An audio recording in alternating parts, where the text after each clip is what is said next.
The future is uncertain. Many have tried to predict it, yet time and again history unfolds in the most unlikely of ways, but it's never hurt to be well prepared for what lies ahead.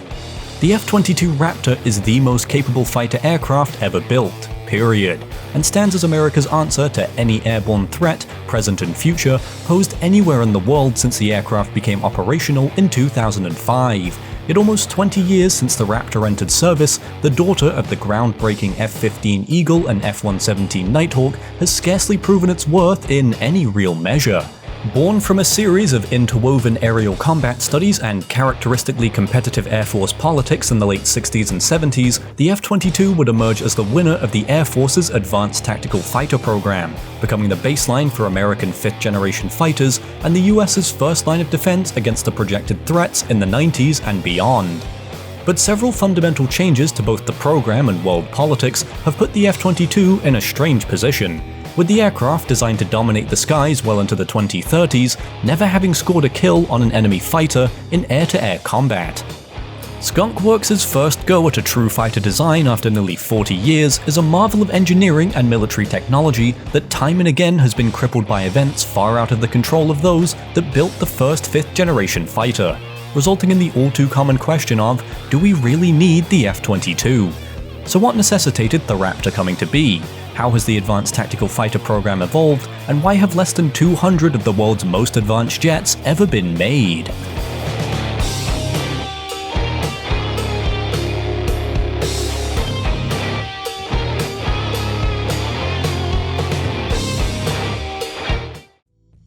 For a concept that's existed for less than a century, jet-powered fighter aircraft have progressed at a pretty impressive rate, though the gaps between each generation are now becoming longer and longer.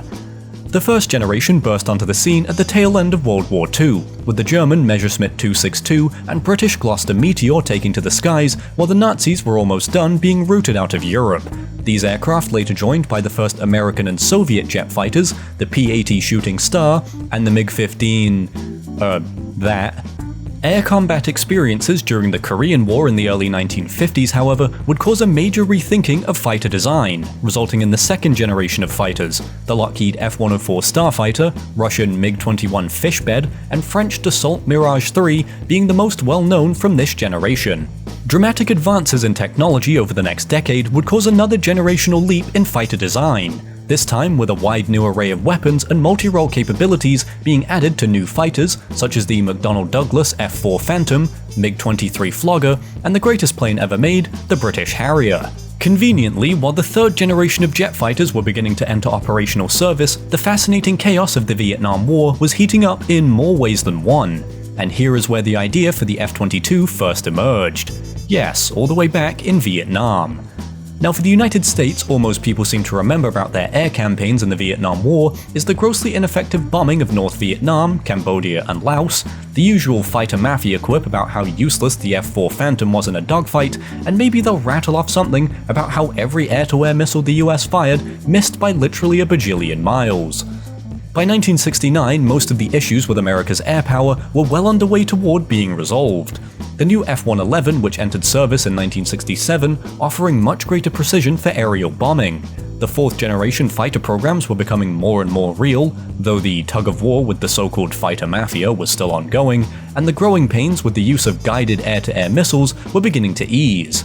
But one critical area remained for the Air Force to resolve: the high casualty rates from new radar-guided surface-to-air missiles and anti-aircraft systems. By the tail end of the 1960s, there had already been a number of studies into reducing the detectability of an aircraft, most notably skunkworks studies contracted by the CIA. The first of these was initiated in the mid-50s, known as Project Rainbow, involving several different beer-infused dreams to reduce the RCS signature of the U-2 spy plane. In addition, much of the design study data for the SR-71 Blackbird, gained in the early to mid-60s, also provided some conclusive information on reducing an aircraft's detectability through shaping and radar-absorbent materials. In 1969, the Air Force finally took an interest, and through to mid-1970, a study known as Tactical Forces 1985 Study, or just TAC-85, underscored that the next generation of fighter jets needed the capability to evade these new air defense systems, thus birthing the idea of the Advanced Tactical Fighter. Obviously, at this time it wasn't called that. In fact, it didn't have any name at all. The F-15 and F-16 programs were already taking up so many resources that the notion of funding any new fighter programs might as well have been like finding the holy fucking grail. Somehow, someway though, in the clusterfuck that was Air Force politics in the early 1970s, the Pentagon requested concepts for what was then known as the Advanced Offensive Strike Fighter in 1971. A replacement for the F-4, the F-105, and the F-111, with the secondary role of providing close air support and air-to-air capabilities solely for defense. Not much is known about the designs they received, but General Dynamics and McDonnell Douglas were given small research contracts of $200,000 to explore the concept, though predictably, with the F-15 making its first flight mid-days after the study contract ended in July 1972, the AOSF was shelved. But even though the Advanced Tactical Fighter program wouldn't be funded for nearly another decade, the project kept cropping up again and again during that time. Inside the Pentagon, the idea for the AOSF kept changing, with a few design studies into different radar-evading fighters being floated between 1973 and 75, but none had adequate funding to really get anywhere, and most were quickly abandoned. The most prevalent problem was the limited support the concept had. There was no consensus if the new aircraft was or ever would be necessary. Many felt the existing third and fourth generation aircraft would be more than versatile enough to carry out the AOSF's missions, and this would persist for another few years. After again being rejected for outdated threat assessments along with potential competition with the F-16 program, the now formally named Advanced Tactical Fighter program would get some of that coveted Air Force R&D money, with Boeing, Grumman, and McDonnell Douglas awarded $700,000 contracts for design studies over 1976 and 77 under the Advanced Tactical Fighter Technology Evaluation and Integration Studies. Like the rest of the studies, these didn't ever directly materialize into an aircraft, but they would be largely responsible for introducing full-fledged stealth capabilities to the ATF program. Coupled with some further studies into ground attack, close air support, and air-to-surface missiles in the late 70s, the groundwork for the ATF program was being laid, but there were still uncertainties regarding program direction and funding. That was until the Soviets would do a thing. Okay, well they did a few things, but there are three very important ones. The first and second were two new fighter aircraft, the MiG-29 and Su-27. American intelligence first knew of them in the late 70s, and while their exact capabilities were unknown, they were projected to be roughly equal to the F-15 and F-16. This was problematic primarily because America's strategy was, by and large, to fight outnumbered and win using superior technology. But if the new Soviet fighters were just about on par, the US would need to carve out a new edge on the commies. The third thing the Soviets did was perform much more successful tests on new look-down, shoot-down radar and missile technology in 1978. This was even more problematic for the Air Force specifically, as their long-favored tactic of flying low to avoid radar was becoming increasingly obsolete. These advances in the East would sound alarm bells in the West, and in 1979, the Advanced Tactical Fighter program was restructured to counter the new Soviet threats. The aircraft would be a hard-to-detect air-to-air and ground attack-capable plane that would outmatch the MiG-29 and Su-27 well into the 1990s and 2000s. As usual, an argument would break out in the Pentagon, with the fighter mafia again advocating for a cheap, lightweight dogfighter, and everyone else beating them over the head until they faced the reality that quality over quantity would be the name of the game for the foreseeable future, resulting in the Advanced Tactical Fighter program reaching its Milestone 0 on November 23, 1981. Before we actually get to the ATF program itself, there would be another few years of political fuckery before the concept would, well, get off the ground. The conservative revival was in full swing in the US, and Congress was hesitant to fund an expensive new fighter program, especially when the Eagle and Fighting Falcon were dominating the skies around the world. But by 1982, they were convinced of the program's importance, and initial proposals were requested by the Air Force. The proposals the Air Force received from the likes of Northrop, Lockheed, McDonnell Douglas, and General Dynamics were broken down into four main groups. One was numbers fighters, this being the very lightweight, low-cost, low-capability design the fighter mafia wanted. The second was supersonic cruise and maneuver, which emphasized maneuverability at transonic and supersonic speeds. The third was subsonic low observable. This relied on low radar cross-section and infrared signatures rather than speed and altitude to execute its missions. And the fourth was high Mach high altitude, which was intended to exploit the regime above Mach 2 and 50,000 feet. With the information gleaned from these, coupled with the ATF program leaders being made aware of the recent successes of the F-117 Nighthawk and B-2 Spirit programs, the new fighter program's direction was finalized. The Advanced Tactical Fighter would be a stealth air superiority aircraft with secondary air-to-ground capabilities, and the program proposal request was issued in October 1985. Of the several proposals given to the Air Force, two were chosen to proceed into development in July 1986, a Lockheed design known as the YF-22 and a Northrop design known as the YF-23, both being given a near $700 million demonstration validation contract to develop two working prototypes each. After some teaming arrangements were made, Lockheed joining forces with Boeing and General Dynamics and Northrop joining with McDonnell Douglas, the stage was set for a showdown between these titans of the American aviation industry for the next generation of US fighter aircraft. Just mentioning the concept of stealth a moment ago probably just gave every self-styled reformer a stroke, but the more serious people in the Air Force understood that this was a revolutionary capability. At the time, stealth fighters were derided as an expensive fad, something that, at least in the mid-1980s, held some weight. You see, as brilliant as the F-117A's design still is, everything else on the aircraft was sacrificed in order to minimize the Nighthawk's RCS return. And I mean everything. Weapons capacity, onboard systems, even its aerodynamics to the disdain of Lockheed engineers and pilots alike. Lockheed's entry to the ATF program was viewed as the proverbial daughter of their F-117 program, and Skunk Works were determined to shred the conceptions of what stealth aircraft were capable of. The YF-22 would incorporate much of the same faceted stealth technology used in the Nighthawk in a much more aerodynamic design. But getting from the Hopeless Diamond, named so because it was about as flight-worthy as a school bus, to the smooth futuristic style of the Raptor we know today was less of an engineering marvel as many things at Skunk Works are, and everything to do with computers. When the Echo 1 computer program that allowed for the F-117 to be designed was created, computers were still horrendously underpowered by modern standards. It would still take an entire room of systems to process even a fraction of what the phone in your pocket can do, but by the time the YF-22 was being designed, computers had advanced dramatically. Okay, well, not dramatically compared to now, but at the time computing power was growing at a pretty steady rate. The Hopeless Diamond had been designed as a sequence of flat 2D shapes because that's all the Echo 1 program could really handle. And when the initial ATF proposals were requested in 1982, Skunk Works would still be limited in computational power, so they opted to take a trial and error approach to making a more aerodynamic faceted aircraft, resulting in what would appear to be shitty knockoff Blackbird and Nighthawk aircraft. By the mid-80s, however, faceting could be combined with three-dimensional and more aerodynamic shapes, which was nice because it meant the resulting aircraft wouldn't fly like a barn someone strapped engines to. So, using more powerful technology, Skunk Works would morph their initial Hopeless Diamond-derived design into the smooth, sleek curves of the Raptor we know now. With the combination of Lockheed's F-117A knowledge, Boeing's military avionics and materials development, General Dynamics F-16 research, and some 25,000 hours of wind tunnel testing, the YF-22 was shaping up to be a very capable plane indeed. And following on-the-ground avionics testing which showed the new fighter's systems were almost 100 times faster than previous aircraft, the ATF designs were ready to face off for real as the new decade dawned.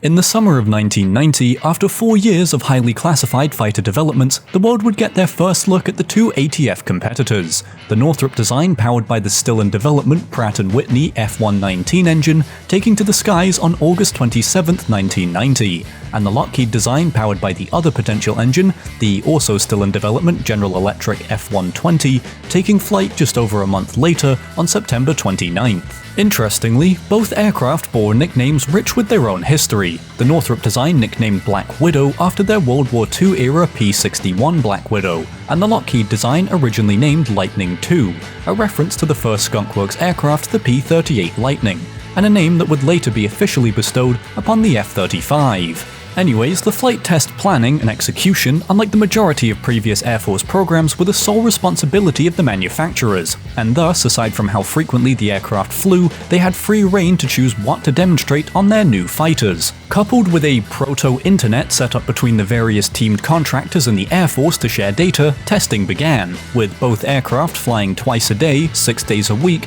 for some 6 months.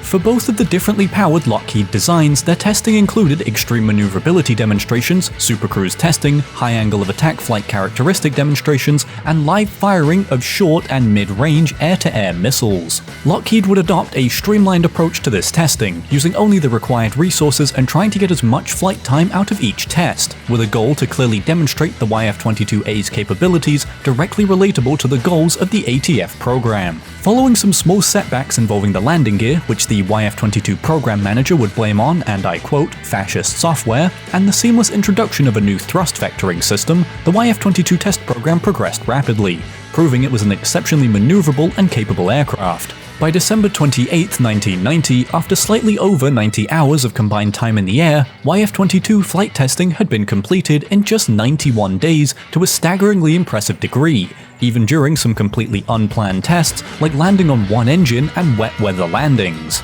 As for the YF-23, well, much of the Northrop flight test program remains classified, but what we do know is that it didn't include the extreme maneuverability testing, nor did it include any missile firings unlike the YF-22, though the reason is unclear, and their test program only recorded around 60 hours of flight time. The Air Force would spend a few months deciding which aircraft to choose, poring over the lengthy report submitted by the contractors, Lockheed's alone totaling more than 20,000 pages, and on April 23, 1991, the YF-22A, powered by the P&W F-119, was chosen to move forward as the F-22A, with a two-seater variant known as the F-22B also contracted, the Secretary of the Air Force saying that the YF-22 offered better capability at lower cost, thereby providing the Air Force with a true best value.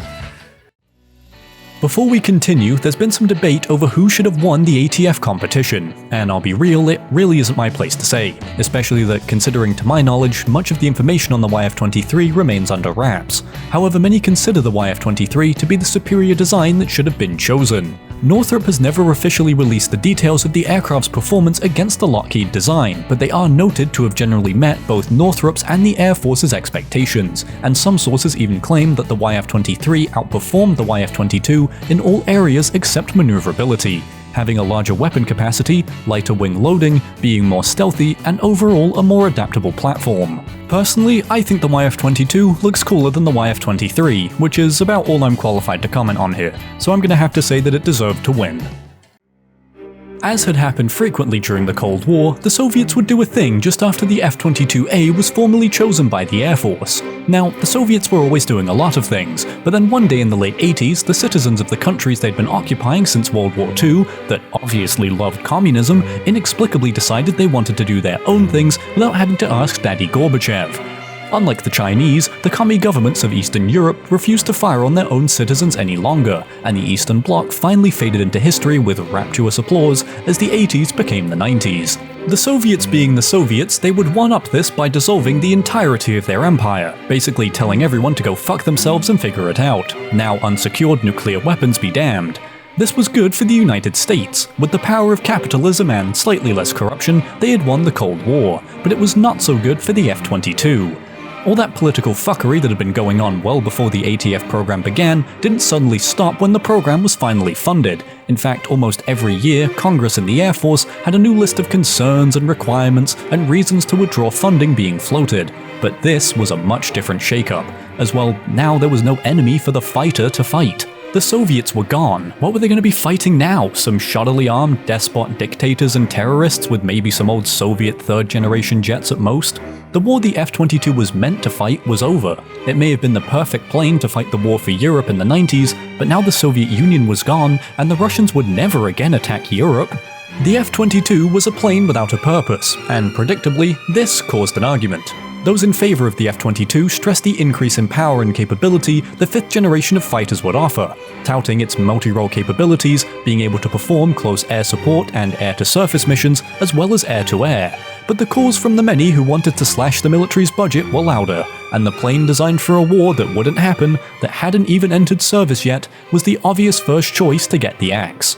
Of the 750 aircraft initially planned to be ordered, the program was cut to 648 in 1991, a number that would only dwindle from there on.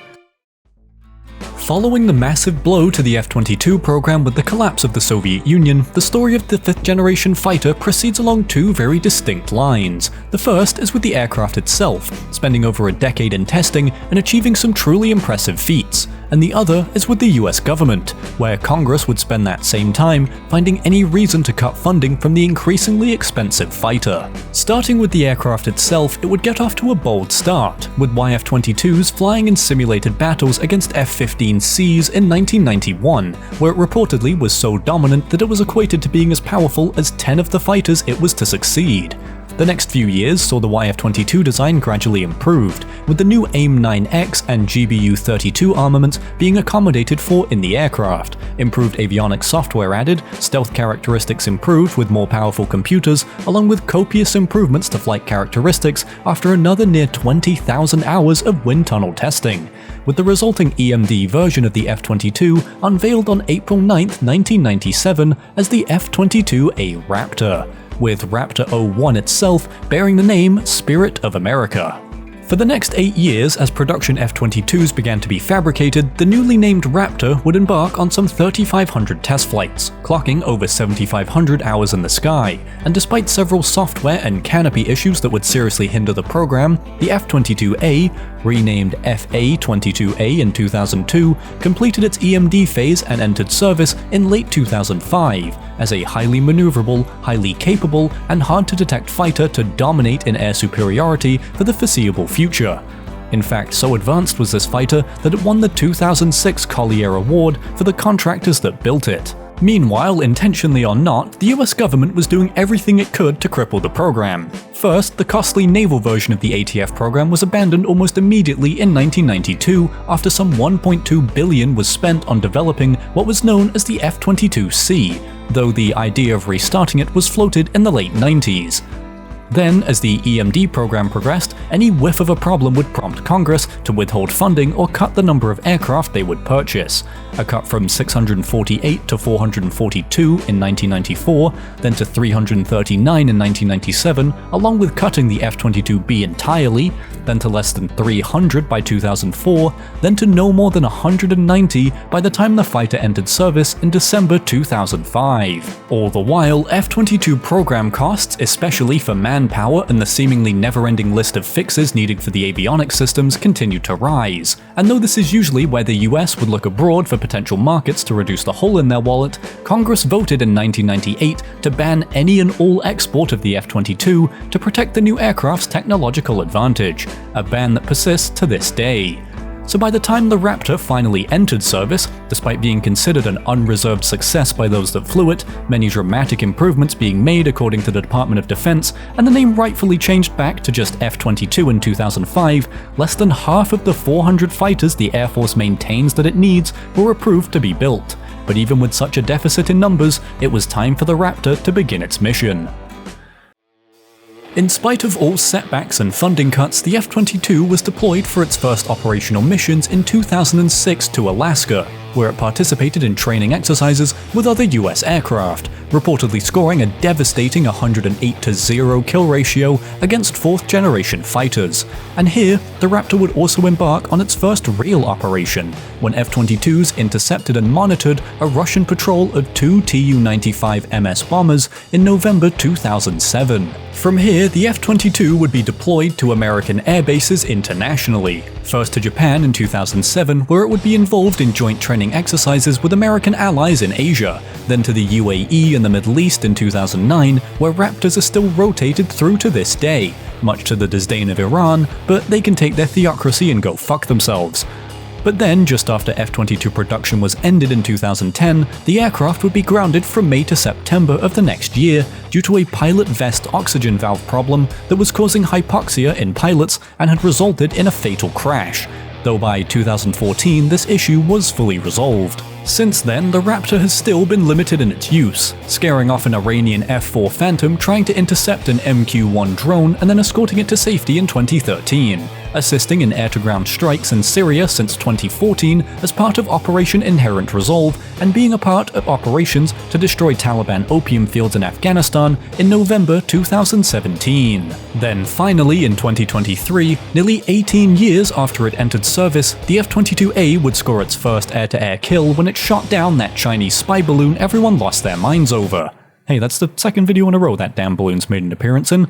Anyways, the Raptor would also shoot down 2 additional suspicious aircraft in the following weeks, giving the 5th generation fighter a grand total of 3 air-to-air kills to date, though none of them were against anything with any capacity to fight back or really defend itself. That is about the extent of the Raptor's operational history, a handful of operations for a program that cost some $67 billion to complete, and even more to maintain. So, after however long I've been rambling for, that finally brings us to the ever-contentious question: do we really need the F-22?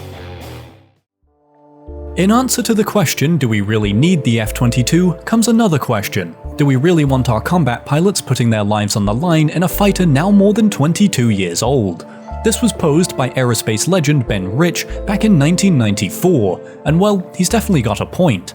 As we're now seeing, while the Cold War ended, the threat from Russia and China, among others, are still very much present in our world, and the F-15 is now fundamentally outdated by 30 more years since Rich said his piece. I love the Eagle, but you can't just keep upgrading a plane from the 70s forever. Like, try to make modern avionics and flight control systems work cheaply and effectively on hardware equivalent to an Apple II.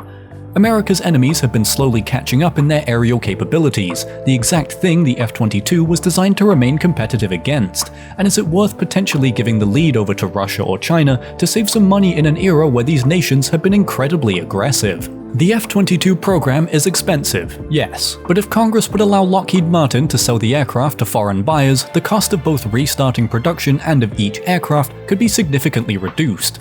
America's enemies claim to have stealth technology, and the US already exports the F-35, which has similar, if lesser, stealth capabilities, so why not the Raptor? On the flip side, however, even though it's been in service for some 20 years, most of what we know about the capabilities of this plane come almost exclusively from test flights and simulated battles, since the Raptor's operational record is about as barren as the Sahara Desert, which also poses the question of if its high costs are worth it for an aircraft that hardly sees use. And even the tests we know about are still shrouded in secrecy. Furthermore, several crashes have occurred since 1992 that have seriously called into question the safety of the aircraft, and even had it briefly grounded despite the Air Force maintaining that the F-22 has a stellar safety record. That's all to say that there are valid arguments for a number of positions on the Raptor, and it's a stretch for anyone to say they have the real answer to the question, especially since there's still so much unknown about the fighter. How you see the necessity of the F-22 really depends on how you see the world today. Do we need to maintain a high level of readiness for war, or should we reduce our military spending to focus on domestic issues? Should we invest in what will be the dominant Western fighter for the next decade, or do we instead invest in improving the proven aircraft we already have? Is advanced technology a true necessity on modern fighters, or is the F-22 too reliant on systems that aren't really needed? Whatever you think, the Raptor is undeniably one of, if not the most, advanced fighter jet in use today, and only time will tell if the legacy of this aircraft will remain as muddy as it is while I'm writing this, or if the 5th generation fighter will be remembered in a much more conclusive fashion. Every other week it seems some tabloid is claiming the Raptor is a failure on the verge of retirement. Yet, as of 2024, Congress has prohibited such action until at least 2028. But the history of how the aircraft got to this position is truly fascinating to me, and I hope that's translated into an interesting video for you all. As with the last video, there's a lot more to this aircraft than I could cover in a timely manner. Even more intricate politics, the full scope of the flight testing, the individual operations the Raptor has flown, even the proposed bomber variant of the aircraft, and I've condensed a lot of complex history down for the sake of keeping the video moving. But if you're interested in learning more about this aircraft, I've linked the sources I've used for this down below, which go into much greater detail. The F-22 is an astonishing aircraft, and its story one of the strangest series of events I've come across since I've been making these videos. But I hope you've learned something new here about the indomitable Raptor, the most capable fighter ever built, period. If you've made it this far, thank you for watching. I really appreciate it, and I hope you've enjoyed the video. If you did, leave a like or a comment, and feel free to check the community tab on the channel for updates on videos, as well as the vote for the next topic I'll cover in a few weeks. That's all I've got for now, thanks again, and I'll see you in the next one.